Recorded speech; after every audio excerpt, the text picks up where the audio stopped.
திருப்பரங்குன்றம் மலை விவகாரத்தில் தீர்வு குறித்து பாஜக மூத்த தலைவர் ராஜா எழுப்பிய குரலுக்கு இந்திய யூனியன் முஸ்லீம் லீக் எம்பி நவாஸ் கனி பதிலடி கொடுத்துள்ளார்.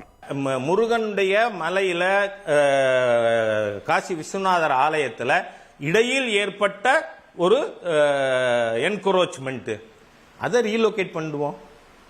சகோதரங்களா வாழலாம், அன்போடு வாழலாம், எந்த ஒரு பிரச்சனையும் வராது.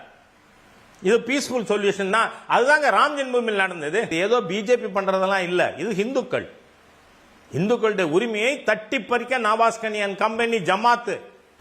ராஜா தவிர தமிழ்நாட்டில் யாருமே இது மாதிரி சொல்ல மாட்டாங்க. இன்னும் சொன்னால் அவங்க கட்சியை சேர்ந்தவர்கள் கூட, இந்து முன்னணியை சேர்ந்தவர்கள் கூட நேற்று கூடிய கூட்டத்தில் யார் பதட்டத்தை, ஒரு கலவரத்தை ஏற்படுத்தக்கூடிய ஒரு வெறுப்பு பேச்சை எப்போதும் பேசக்கூடியவர். எல்லோருமே தர்காவும் அங்கே இருக்கப்பட வேண்டும், கோயிலும் அங்கே இருக்கப்பட வேண்டும். இங்கே செல்லக்கூடியவர்கள், கோயிலுக்கு செல்லக்கூடியவர்கள் தர்காவுக்கு சென்றும் வழிபடுவார்கள். ஒரே பிரச்சனை, அங்கே மேலே போய் ஆடு கோழி அறுக்கலாமாங்கிறது மட்டும்தான் சர்ச்சையாக இருக்க ஒழிய அது சம்பந்தமான நீதிமன்றத்தில் வழக்கு இருக்குது. இன்னும் ஓரிரு தினங்களில் அந்த வழக்கு நீதிமன்றத்தில் வர இருக்கிறது. தர்காவை மாற்ற வேண்டும் என்று ராஜாவை தவிர வேறு யாருமே கோரிக்கை வைக்கல. இது அவர் வடநாடு நினச்சிக்கிட்டு இங்கே சொல்லிக்கிட்டு இருக்கிறார்.